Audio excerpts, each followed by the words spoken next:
a book club for doctor entrepreneurs, the podcast where we dive into the best books for leadership, business, and personal growth, tailored to help doctors and practice owners build thriving practices and meaningful careers.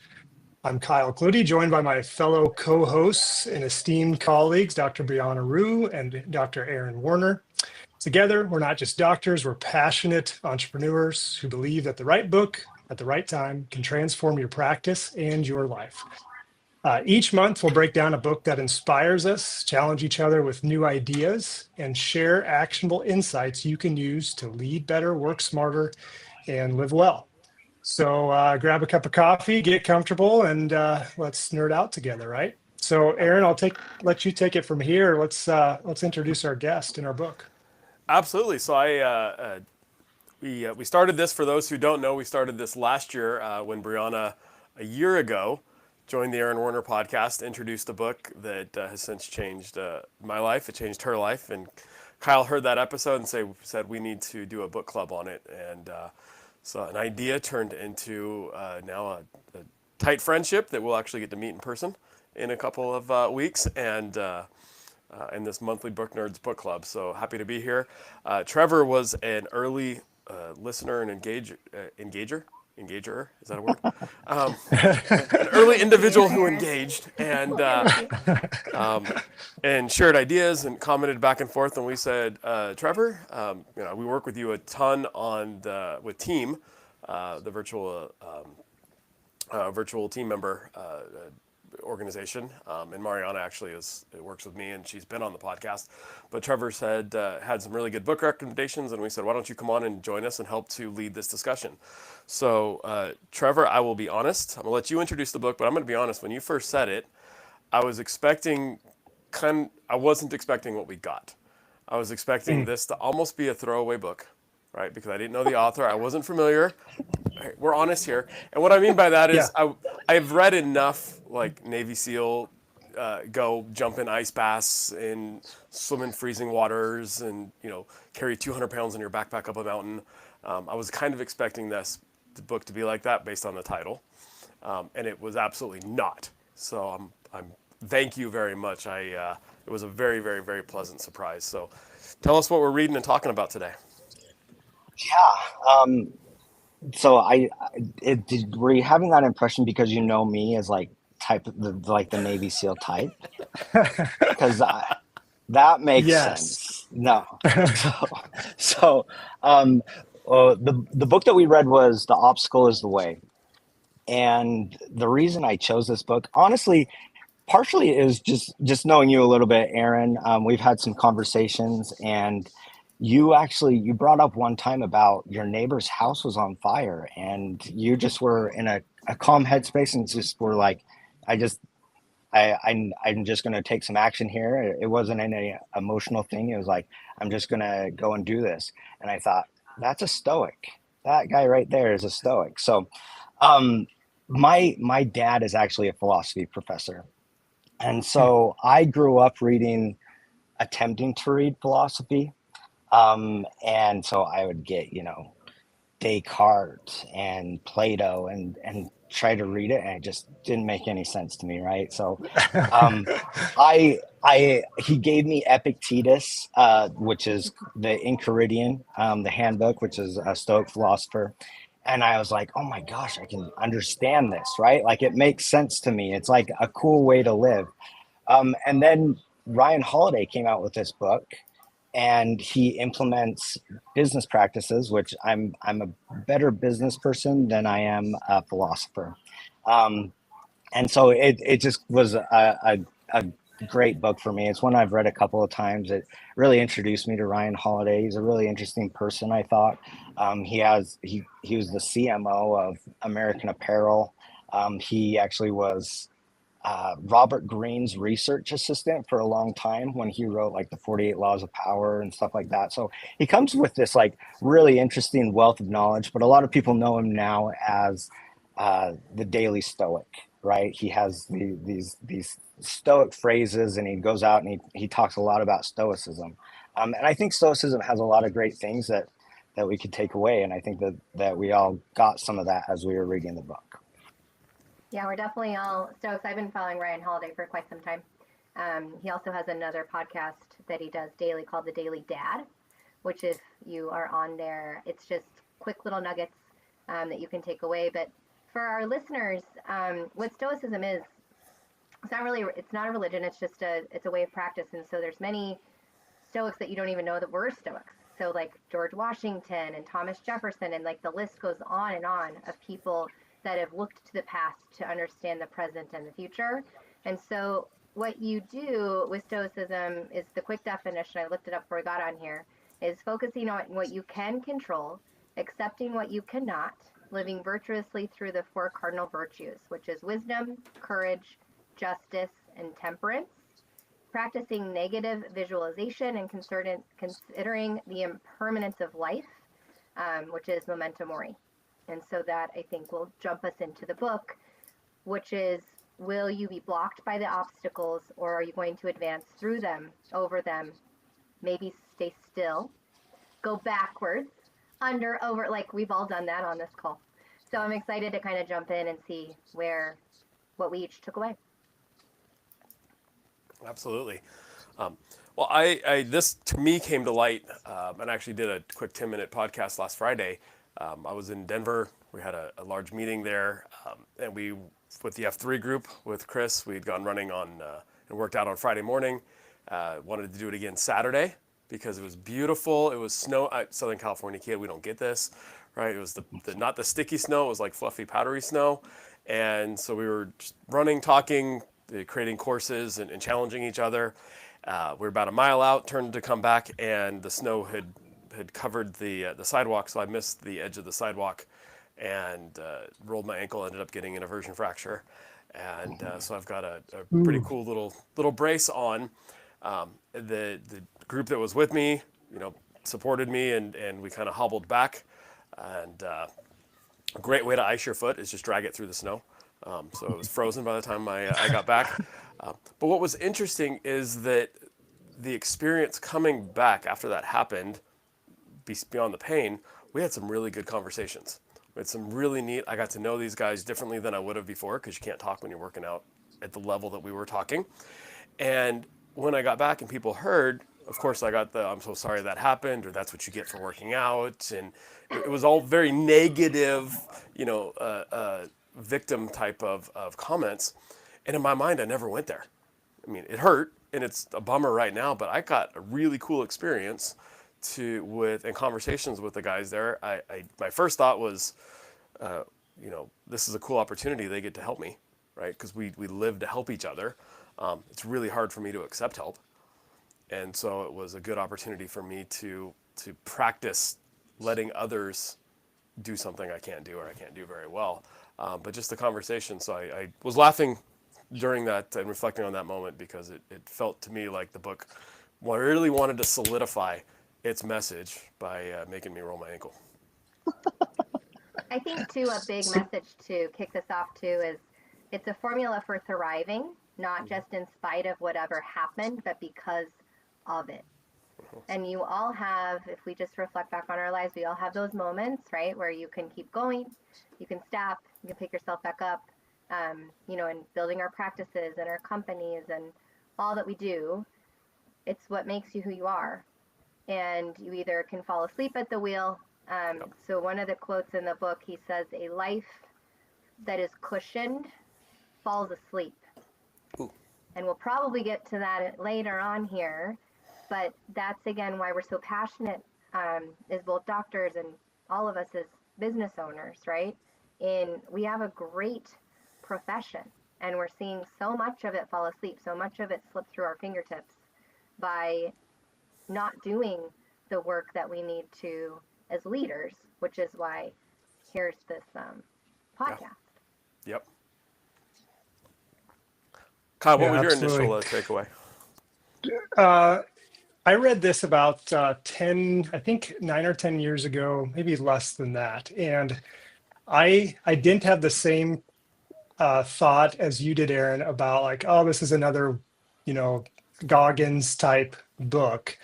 but I thought of it as like my first impression was like, oh, I read that and it was okay. I remember kind of liking it. And I also read Holiday's Ego is the Enemy, and I thought that was really good as well. But actually, I feel like this time through was way more, I don't know, relatable or more pertaining to my current life right now. Maybe I wasn't, 10 years ago when I just graduated optometry school, finished my residency, first year of practice. I was not in any sort of like leadership ownership position, which when you look back on that, it was kind of like the good life. Kind of not that ownership is hard, but leadership is hard, right? So I don't know if I had encountered the significant obstacles and felt the significant stress that I would say I do day in and day out today. So I felt like it was much more relatable this time through. I texted you this last night. I don't have the written version of the new updated edition, but his reflections on 10 years, I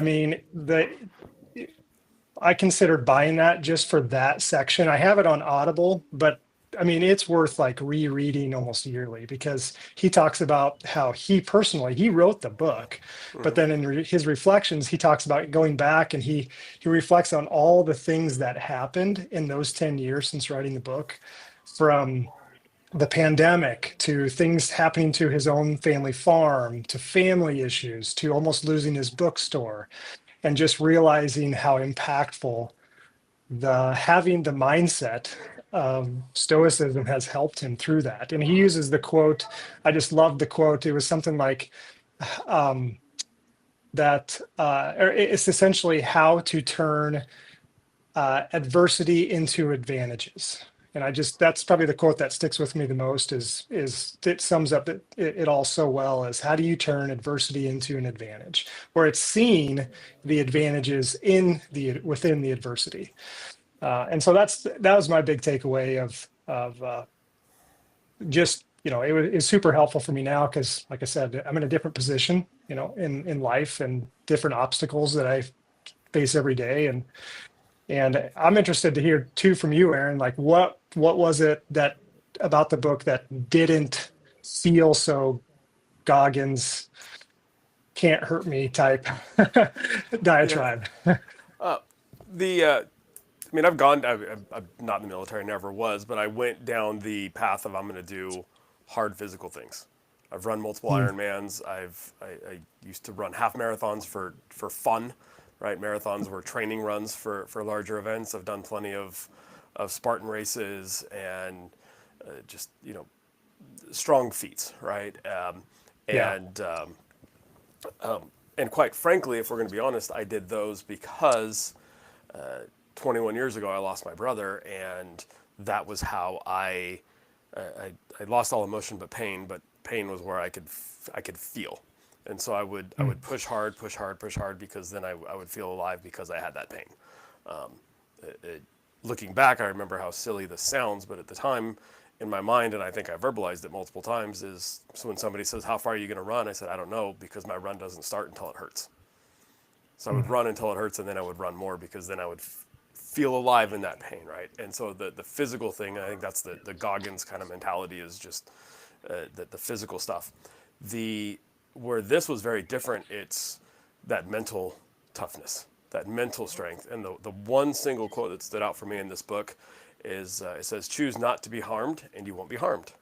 Don't feel harmed and you haven't been. The obstacle in the path becomes the path, and never forget, within every obstacle is an opportunity to improve our condition.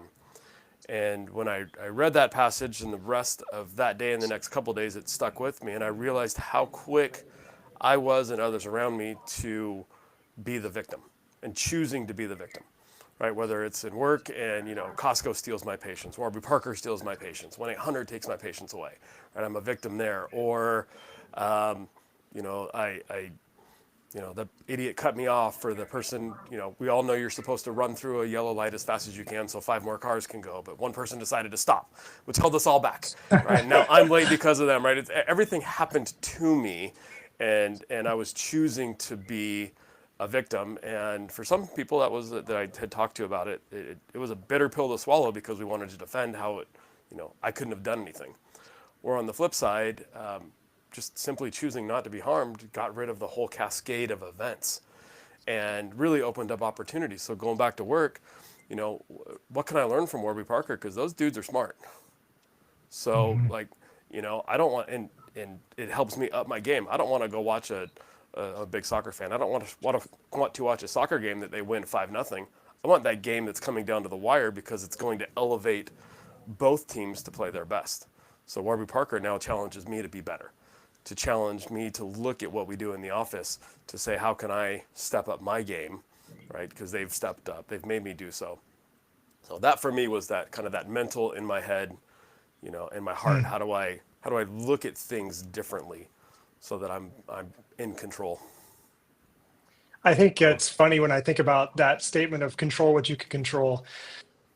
I would imagine that the vast majority of football coaches are stoics without knowing it, or just like coaches in general. Like you hear them say that over and over. When you hear if you're a college football fan, Urban Meyer, or I've heard him say stuff about control what you can control. I hear it from my favorite team, the Huskers, with Matt Rule. He says it all the time. So it's just kind of funny how these little phrases have really infiltrated a lot of our cultural speak about leadership, about productivity, and just about overall wellness and success. It's pretty cool how that is a lot of the foundation of a lot of those things.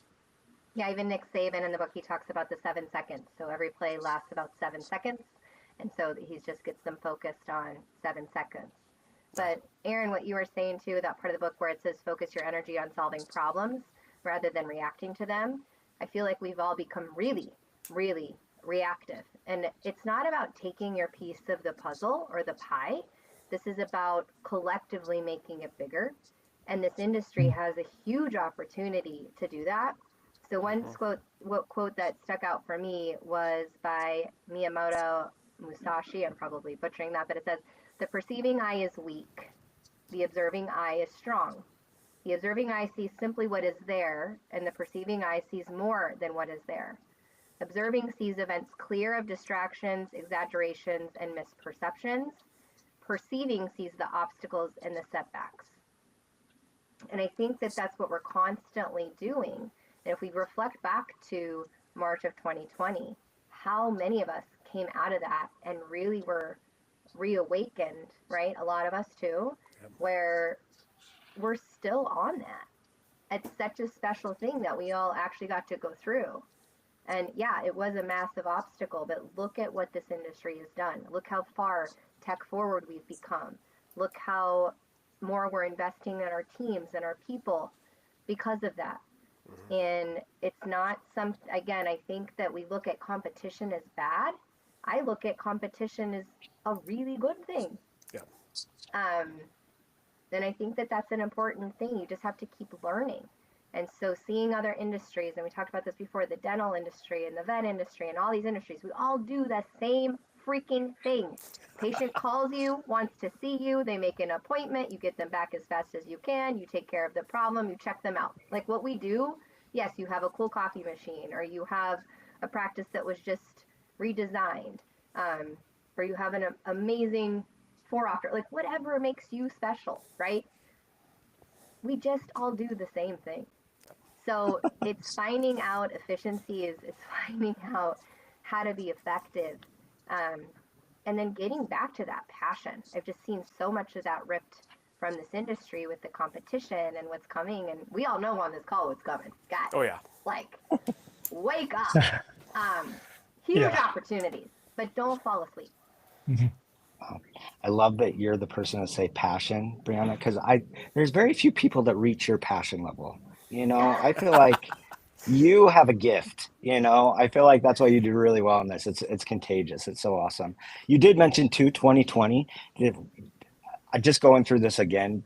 And Kyle, maybe this is part of what hit you different this time, because for me, it hit me a lot different post 2020 going through this book. I think that one book too that got me started off and why I was engaging with you guys so much was that Morgan Housel book that you Same as ever. recommended. Same as ever. Holy cow, that book was incredible. But it talks about every 10 years there's some giant catastrophe, right? And Mhm. so the biggest one in recent memory, 2020, and it talks over and over again in this book on how that's the time to take opportunity, right? Like where other people might just be freaking out, they're the ones that are like, my house is on fire and they just can't move. That's the time where things happen. Half of the Fortune 500 companies came from bear markets and recessions, right? Those are the ones that are people that are taking those opportunities when other people are losing their shirts. Yeah, I think that's an encouragement to read the book for those that haven't read it yet.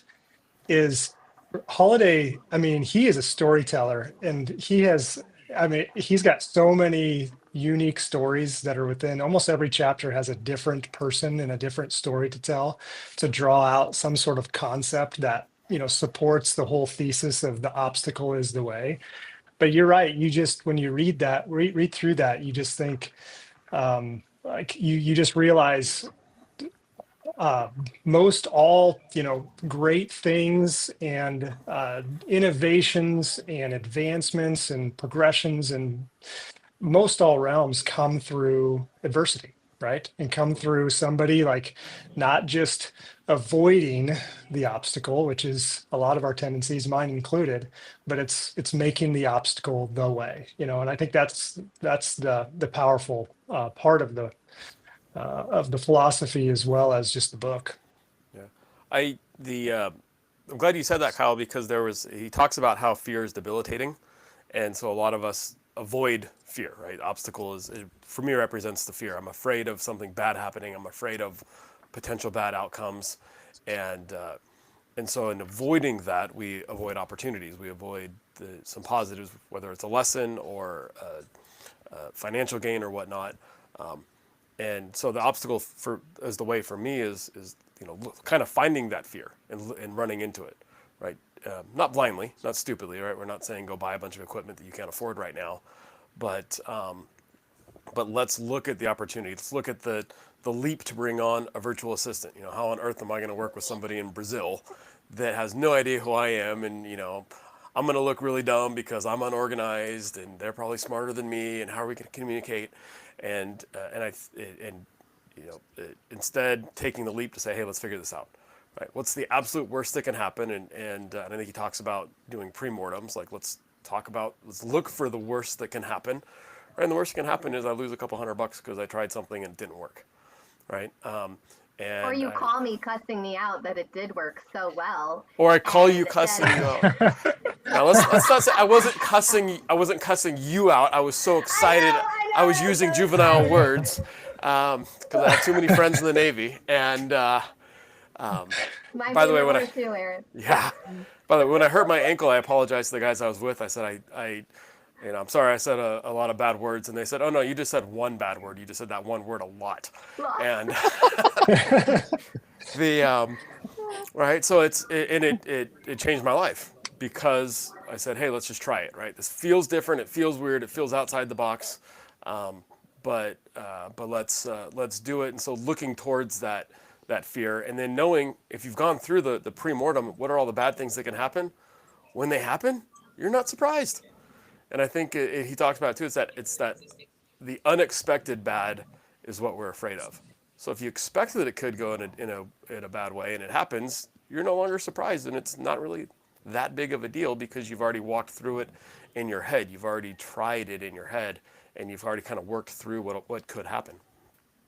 And one thing to tie some of our books together, so Dan Martell, a huge fan of his, he says that fear stands for false evidence appearing real, is what he says fear stands for.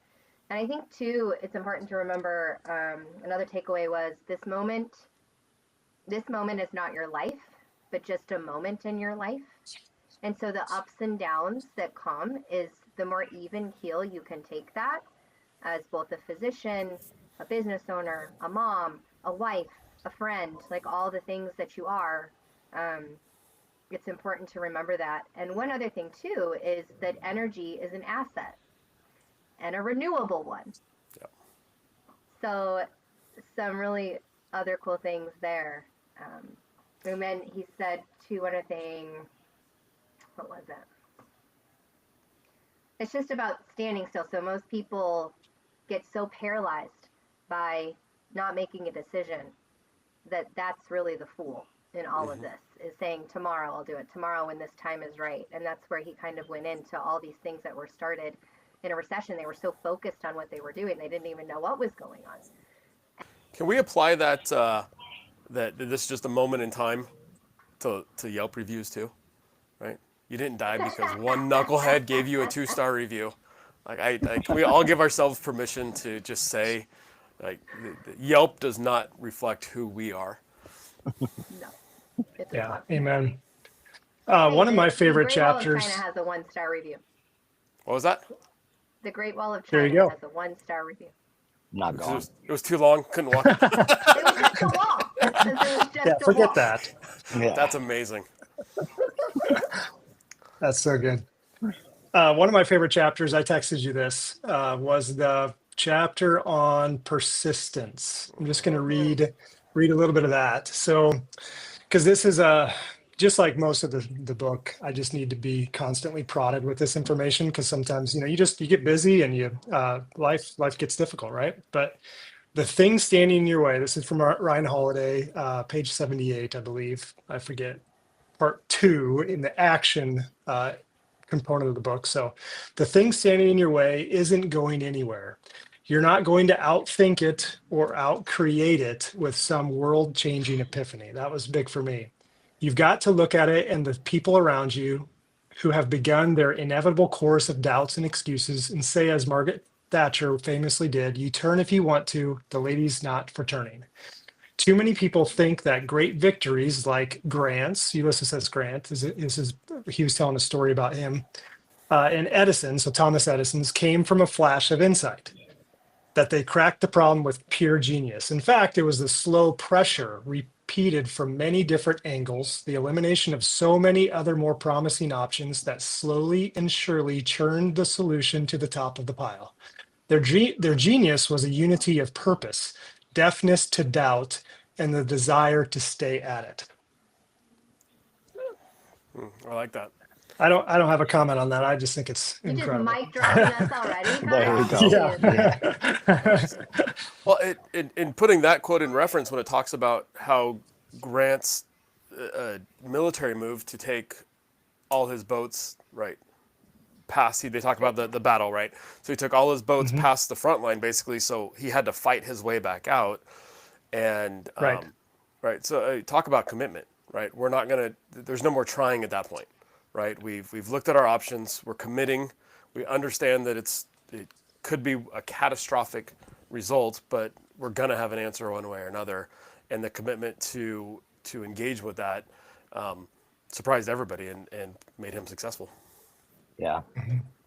What I thought about that too is in these opportunities that come up, like thinking just back on Grant going past Vicksburg, and he's like, I'm burning the boats pretty much, but over and over again in the book, it says when we do those things, like it just makes our mind creative, right? Like we have to problem solve, which gets us into this awesome creative space that, we wouldn't be in any other situation. So just thinking about it being in a business perspective, right? Like when you're taking on something like new, maybe it's myopia management or something like that, right? Like it's just like, I'm doing this, I'm going all in, and I'm going to just make it work. And your creative brain it starts finding solutions. Yeah, I talked to the Yeah, that's a great chapter where. point. Oh, go ahead, Kyle. No, you got it. Go for it. Where Thomas Edison's lab caught on fire. It was burning to the ground. And he goes, great, now all the rubbish is gone. We get to start over, Yeah. right? And then one thing too in that chapter that you were just talking about, Kyle, it says persistence is attempting to solve a problem until it breaks. Perseverance is the long game. Persistence is an action versus perseverance is a matter of will. So too many people are counting on you not to keep going. Be the cat that lands on its feet no matter what. Far more failures in the world are due to collapse or will than there ever will be from objectively conclusive external events. So I think too, and this, he gives the story in the 1850s. So we think kind of like accountability and productivity has all really gone down as of recent, right? We all talk about our teams and how to make them accountable and more productive in ourselves, and that we can't find good people, right? They're all out there. It just comes down to leaderships. But he said this all started around the 1850s, actually, where they got too comfortable and they were too quick to give up. So again, we all talk about the paperweights in the industry of the early adopters and the late adopters and the laggards in the industry. And, you know, we just have to be faster, more educated at making decisions. And it's okay if you make a bad one, but most likely you won't. But how we have to do that quicker to move the industry forward. So as we're kind of coming up on all the expos and all the events, you know, realize where you sit in that, is that you're the shark. Like, everyone's trying to pitch you. Your reps are coming in to pitch you. And what does that make you? It makes you the shark. Like, everybody wants to be you, but we're not acting like sharks. We're acting like scared minnows of like shooing everybody away. So I just want to preface it that way, guys. Like, you have the world at your fingertips. And we just can do it together. Hear that, Amen. Trevor? We're the sharks. Amen. I was getting that. So That's what's in my book. So come by Vision Expo and get my book, guys. So the iPitch book now. Well, I live. like it. That's right. It's in both. Yeah, of no. your mailboxes probably today. All right. I tried to get them out. I just Nice. couldn't get them out in time. I agree. Like, basically, when you think about that persistence and perseverance, you were saying and mentioned it too, Trevor, about like, you know, myopia management. If you're going to enter into something new at your practice, my tendency, and it's probably a lot of other optometrists' tendency as well, is to just kind of get an analysis paralysis. And I think that's what's super helpful with the kind of the context of this book. Like, you know, part one is about mindset and perception. Part two is about action. And then part three is about will. And when you think about part two of action, that's why persistence and perseverance is so helpful, because you have to stay active. You have to stay doing things, because you can't analyze a problem from the outside of not, you know, it's a lot more difficult to analyze how something's going to be before you actually do it. So it takes the action and the potential for failure, like you're saying, Trevor, like that's when you get into the moment of creativity and all that. But you have to actually take the action. And I've had to learn that for myself, because I tend to have a more of a like academic approach to everything, but I have to act on something in order to learn from it. And I'm not going to learn nearly enough that I need to know until I actually make the action or take action in it. Then I have something to analyze. Then I have something to work off of and tweak. And if it's a failure, it's a failure. That's just a learning opportunity. I have a question for each one of you guys. Okay. Are you a ask for forgiveness type of person or ask for permission type of person? Because I think this kind of gets into another part That's of the good. book. Aaron, what are you? Oh, I ask for forgiveness. I don't even ask. I just wait until I get called out. Trevor? Tend to ask for forgiveness too. Kyle? Way more permission. Ask for permission first. Oh, yeah. Oh, okay. Yeah, I'm definitely ask for forgiveness kind of person. But in the book, he talks about the banana farms where they had two people, right? And they both wanted this piece of land. Uh-huh. And they couldn't, one went like, attorney gangbusters on it, and the other one just paid double for it. So they thought there were two owners. They couldn't find out who the rightful owner was. He just paid double and solved the problem in front of them. And I think in this industry too is a lot of asking. Again, that's how we're taught. We're taught to do no harm. We're taught to not take risks because of patient care. But you have to be ambitious enough to get everything you need. Don't think small. And Kyle, we were talking about this in our little text, that is, I think we're thinking too small, right? Mm-hmm. that make the distinction between the critical and the extra think, but process, not perfection. I like that. It's interesting how many times we hear, well, that's when somebody tries to do something new, right? Well, that's not how you do it, right? We're basically saying that goes against the status quo. And we took a stance in the office. It just said, if the answer to whatever, if it comes out of your mouth that, well, this is how we've always done something, it's immediately now time to change it. And but look at every different change in optometry, right? We look at you have to give a copy of the contact lens prescription, and now the glasses prescription. And this is the government coming in, messing up and all sorts of things. Well, you can flip those and say, this is a great opportunity to have a conversation with that patient, right? Now the regulation's forcing me to have a conversation that I might not have otherwise had. And instead of taking a passive role and hoping they buy from me, I have an active role in educating, sharing, pitching, whatever however you look at it. But I think there's always a way to attack it. And to your point, Brianna, like just making decisions is where we get ahead. And they're not always right, but failure's a blessing, right? Failure teaches you just what not to do. Now you got a bunch of other options that you haven't proven are failure yet. Did you guys catch at the beginning of the book? This one stuck out to me pretty big, is his definition of genius. And I don't remember it verbatim, but it was taking thoughts and making them into a reality, right? And that's a form of what genius is. And so I think that all of us just have so much that's happening inside of our minds, but how much are we actually just making that into reality? How much are we actually putting the action behind it, right? I think that he also says that we're defined by our actions, right? Like we may think that we're the greatest person, but if we're not having any action behind it, those are just the things that we are, is the accumulation of our actions. Yeah, Trevor, that specific quote, it says, genius is the ability to put into effect what is in your mind. There's no other definition of it, and it's by F. Scott Fitzgerald. So he says, when aiming low means to accept mediocre accomplishment, aiming high creates something extraordinary.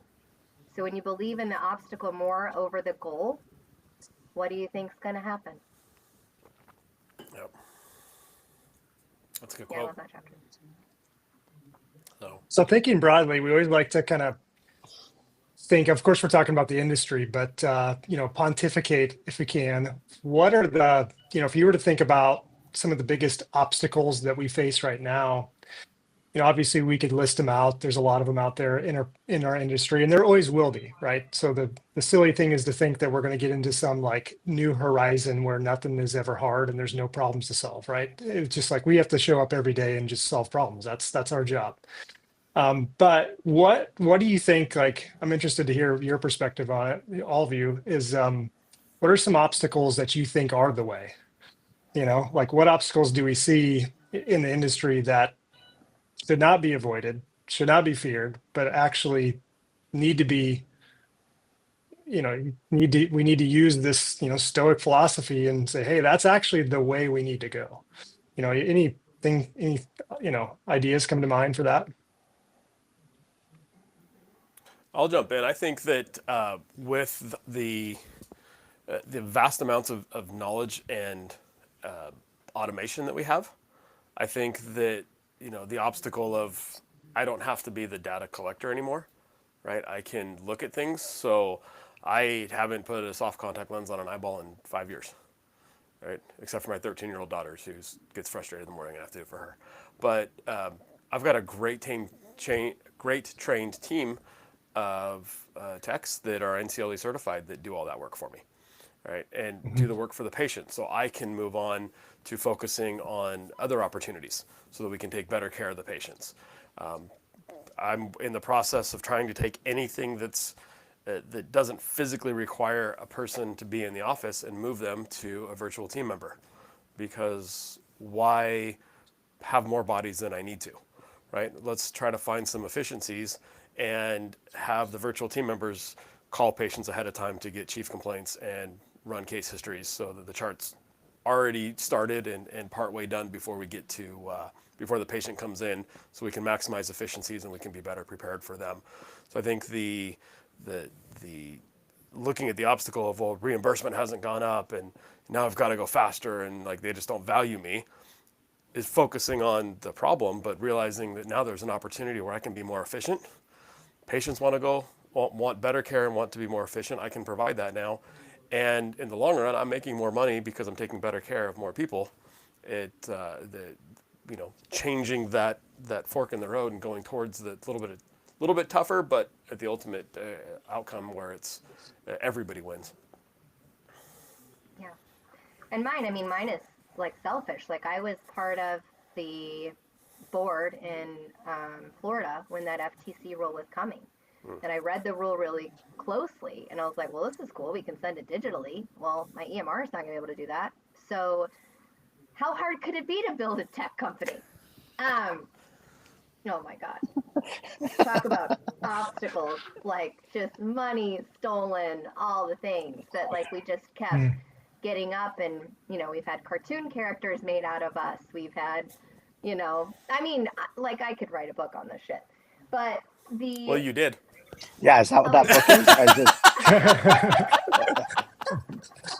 That sounds interesting. Are the cartoon characters in there? Where do we have to go to see the cartoon characters? She's still out there. Is that book Nerds After Hours? That's over a cocktail discussion. That's an after hours cocktail discussion. And so that part of that is again taking this to your advantage. Like everybody wants what we have, which is the prescription. We're the originators of the prescription, and so if you just stop printing it and send it to them digitally inside your store, like everybody wins.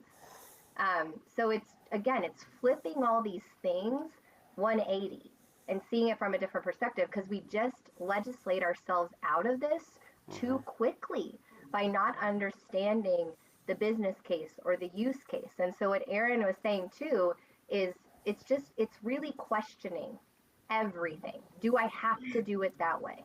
Is there a better way to do it? Is it more effective, more efficient? So how we doubled our practice wasn't by more people, because that old saying in the industry is you need for every $150,000. Remember this quote? Yep. Every $150,000 that you do, you need a team member. Oh, do you know how many team members we would be if that was the stat to this day? Yeah. Where would we put them all?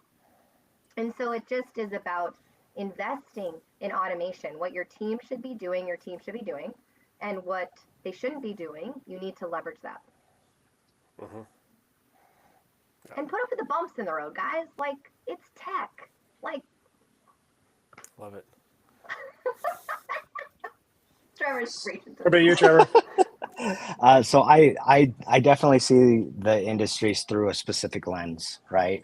Mm-hmm. I go and I was at a Vision Source meeting last night where I speak on staffing, but it was cool to kind of take myself out of the room for a little bit as I was cleaning up, just to see the people there talking about staffing is, a pretty big issue. It is an obstacle that a lot of offices face. I mean, I've been working in healthcare as a vendor for quite a while now, and it's just incredible what you guys go through to your specialists and these experts and these badasses that just such cool things, in healthcare. And then you're also supposed to be this leader. You're also supposed to be this business owner. You're supposed to do all of these things that you weren't trained for, right? And so there's lots of great resources out there, but it still seems like that is a pretty big obstacle. And staffing is something that, it just takes that leader. It takes that person to really kind of understand people a little bit more. And so I hear a lot of staffing issues. And so I see that over and over again. And that's something that, we're trying to solve here at Team. And I just going through this book again, it kind of just reaffirmed, like going back to 2020, right? Like we had to pivot to remote workers. We saw that they could be efficient and effective. And we sought out, well, if we can hire people just around the world that are really great too, like why not? So just making sure that we we pivoted and we're maybe and able to find really good things. But I still think that staffing is an issue that I hear about and I see quite a bit. I know that when I do go out and speak, um, there's there's the big survey that was done by Envision Magazine, right? And they just listed all of the issues that practice managers and doctors are seeing, and staffing is always at the top of the list. So just I think that you guys get it and you guys understand it, but being that leader and taking control of your office and making sure that um, things are getting done is something that I see. Again, very specific lens here, Kyle, and I know you guys have a Yeah. much broader scope of the industry, but that's just what I see. No, Trevor, I think it's a great point because I mean it's the impetus for this podcast and us reading the books that we do, right? Like I'm not going back to school to do an MBA. So what do? I just listen to as many podcasts as I possibly can on management and leadership and productivity and read as many books as I can. And then when you find like-minded optometrists who want to grow and expand and accomplish like you do, it's pretty awesome. That's the joy of this group on this podcast. So, but I would say for me, it would be the obstacle, and this is what's interesting. I'm hearing each one of you. The work you're doing is the obstacle. Like you've identified an obstacle, and the work you're doing is essentially making the obstacle the way of your work. Which is really interesting. And it's the same for me too. Like the main obstacle that like Chris Wolf and I are working on is we see the biggest obstacle is the tension between vision insurance and medical insurance in primary care practice. And so that's why we've developed the comprehensive optometry simplified framework to help. Like, we don't think the answer is to either specialize, you can if you want, but we don't think broadly the answer is to specialize or just to purely get rid of all your vision plans. We think, no, the obstacle actually is the way. Like, let's figure out how to actually live in the tension. And here's a framework to actually use the obstacle for the benefit of your practice. Because frankly, like where I practice in West Omaha, most everybody has really good jobs and they have vision care plans and they've got all the, so it'd be silly for me to drop all those. That's how I get my new patients, and I know there's arguments for and against that. But that's where I was thinking this morning of like, okay, that's interesting. And I bet you each one of us, like, that's what we're probably most passionate about right now is we're trying to like overcome or we're trying to go through the obstacle because that's the way. So it's pretty cool to hear that from you all. What got me thinking, Trevor, when you were talking about staff and a little bit on the sports analogies in the book, is one of the hardest things I think that coaches do is give the halftime talk to a losing team.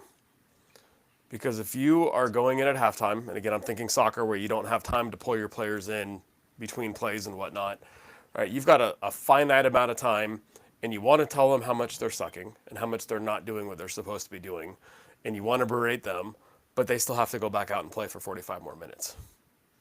So how do you live in the moment? How do you recognize what's there? You've been playing poorly, right? But then pivot on that to say, hey, this is where we stand right now. We're losing 3-0, right? And that's a pretty big deficit in soccer. So we have to change around. Individually, you have to change. As a team, you have to change. And then you have to do what's a very difficult task of scoring 3 goals just to tie this game in a half. And so I think that's it got me thinking, Kyle, like you said earlier, that all coaches are stoics, right? Because how do you live in that moment? How do you find the opportunity, not cherry or sugarcoat it, but address it properly? And it made me think that I probably need to do a better job of talking with my team when we don't have the good days or the good weeks or the good months that we want to, right? Because it's easy to either play the victim or to come down on somebody for not doing their job, but then how do you rally them back and put them in the direction they need to go to get the outcomes that we're looking for? Part of the book he says, there's a quote where a manager walks in and she says, "The project has failed spectacularly." And so it's going in, That's right. understanding that. And it was fun. I was just in Utah at Weave headquarters, right? And really gained a new perspective there on, building a tech company, not, going from high school to college to optometry school to, the highest paid person, my hippo effect, in a practice, right? And then now having a tech company and not being in one. And like we've emulated that on a different scale. But I just came away proud of all the setbacks that made us stronger, all the learnings, all the MBAs. I have like 20 of them over on my wall just because of hard knocks, right? Yeah. Kyle, so when we talk about MBAs, yeah, there's so many letters behind our name that are, made up. My husband makes fun of us because he's an MD, so he only gets 2 letters, and we have like all these other letters behind us. He's like, "You're so dumb." I was like, "I know, okay, I want my letters." But again, we just live in such a spectacular place, and that's part of this bringing us together is get back to your vision, get back to your personal vision. And what we talked about on the last one was we are a team that. Did you guys go do that exercise, Aaron? I loved how you said that. We are a team who runs on time. We are a team who takes care of ourselves so we can take care of others. Like, I actually had them do the exercise when I wasn't there, to see what they said, and it actually came out really, really cool. So we just made it, we framed it. Now it's on our wall. That's awesome. And away we go into 2025. Thank you, James Clear, Atomic Habits. Yeah. Right. It's so I like the shift in mindset. What so Brianna, I'm curious because you work obviously you own a practice, but then in your doctor contact lens role, and you guys are working on offices. I would think that you're helping offices. I would think that you're coming across obstacles, both real and perceived by the practices that are coming in, right? And hopefully mine was not one of them. I delegated the onboarding to the team. But what are some of the just like the most frustrating perceived obstacles that you come across when you're working with an office that wants to engage with Dr. Contact Lens? And I mean by perceived because I think they're probably not really there. We just think they're there. Yeah. We think the negative's going to happen. Yeah, what I see is I can tell right off the bat when an office is going to be successful or not. Really, really quickly. And it comes down to leadership where the doctor will go in and say, "Guys, I found this solution. Hey, check it out. What do you think? We're going to do this." And they have veto power. Then you have the ones where you're like, "No, I see that, I got to make money. I got to take care of my patients, and we got to get over these little humps." Then you have the offices where they come in just dragging their heels, kicking and screaming, where this is the way it's always been done, not looking at something for what it all the way is. So they're already poking holes into why it's not going to work versus seeing the reasons why it is going to work. And then the doctors will give up too quickly because they don't want their staff to revolt. So in one instance, I had an office. They had done $615,000 in patient-generated orders in 1 year. Came time for their renewal. They didn't renew. And I was like, "I'm sorry, what?" And they said, "I can't get my staff to do it anymore. We had 2 orders that messed up, and we're not going to do it anymore. But my patients are going to still call me."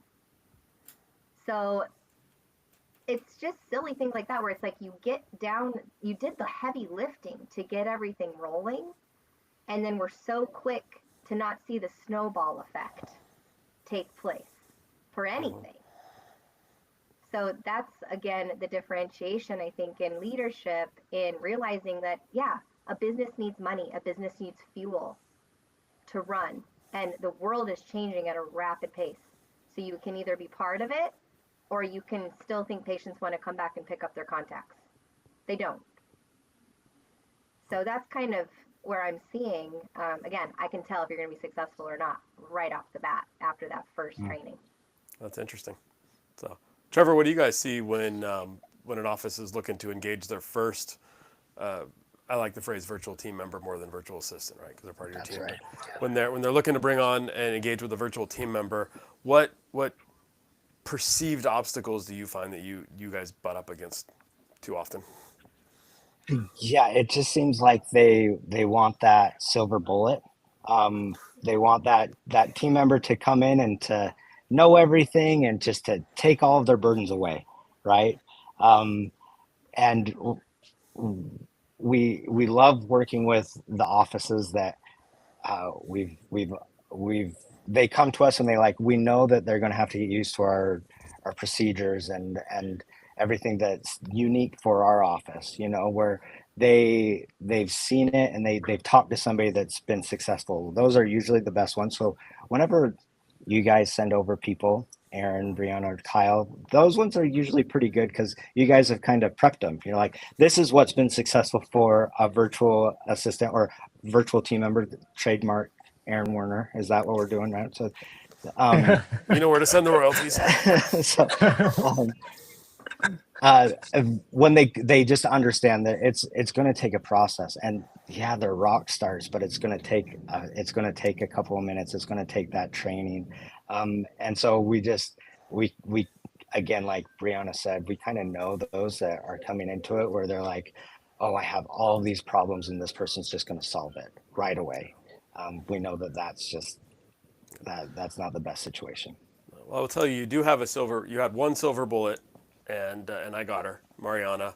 Her problem was she did not We get a have other silver ones. bullet. She did not get a silver bullet in me.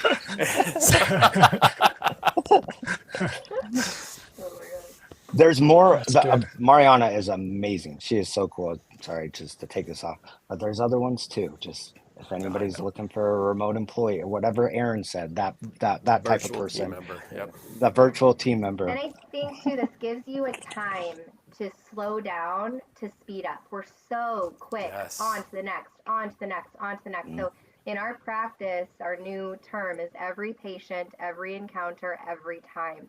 Ooh. So it's so quick to be like, okay, that script walked, that script walked, that script walked. Plug these leaky buckets, just like Kyle. Write that down. Okay, I gave another like gift card because somebody didn't want me to charge their medical copay over this one. So like we're just very conscious now of all the gift cards we're giving out.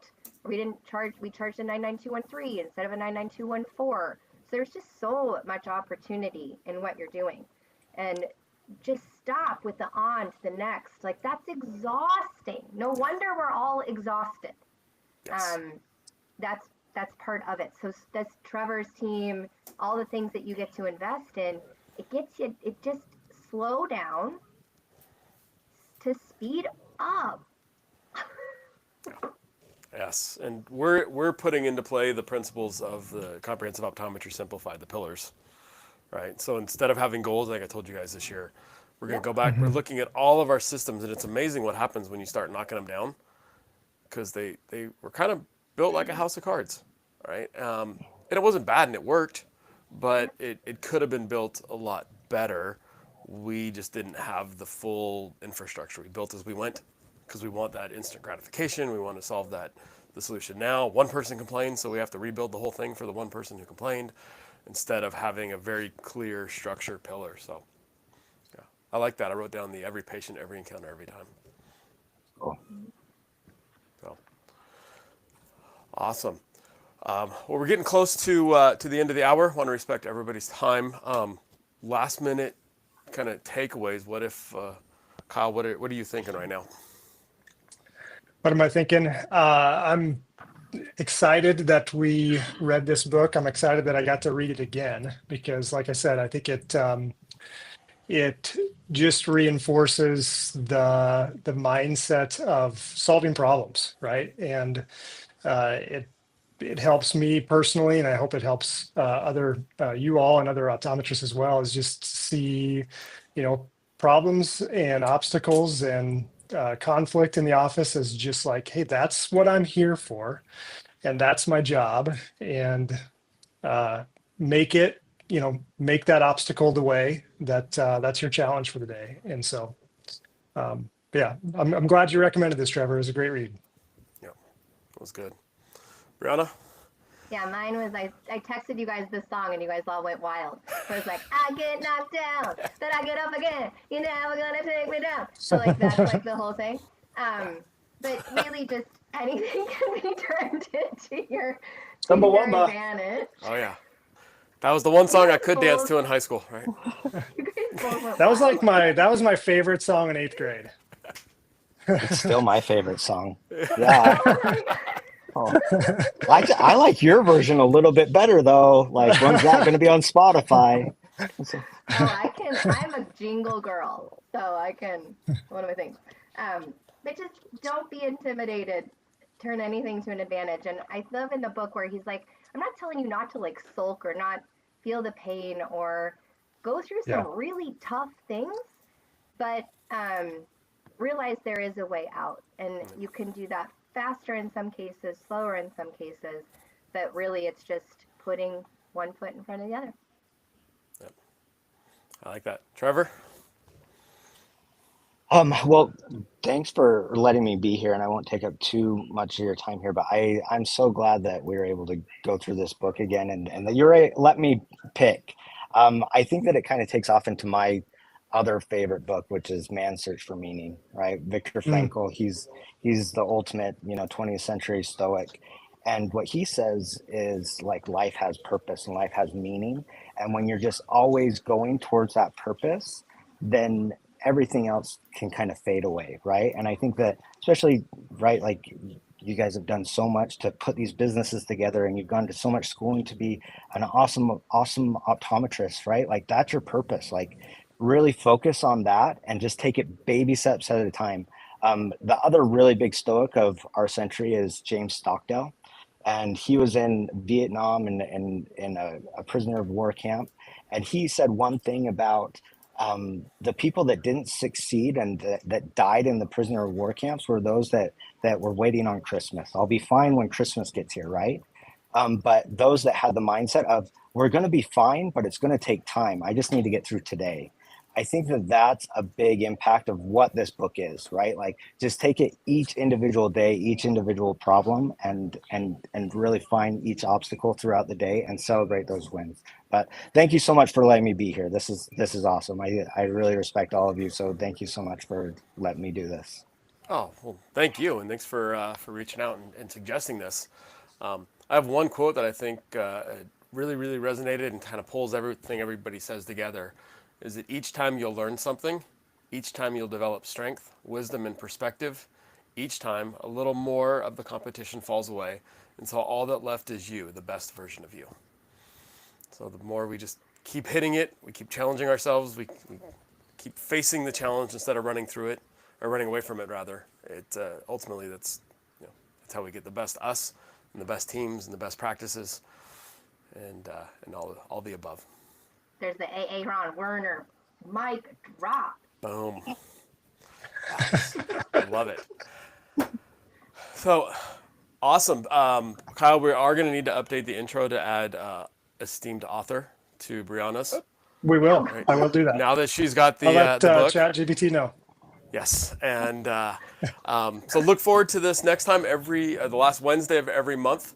I'll put the link in for the Book Nerds website so you can follow along with us. We'll be announcing February's book here shortly, and love that the conversations, love the journey throughout the month as we get towards this, and really love kind of the thread that weaves all these books together. It's kind of a neat little Book Nerds tapestry. Right? How's that for a Stoic word? Good word. Cool. All right, guys. Well, appreciate it. Thank you very much, everybody who joined us. Appreciate you joining us as well, and look forward to next time. Thanks for being an engager. Thank you. See ya.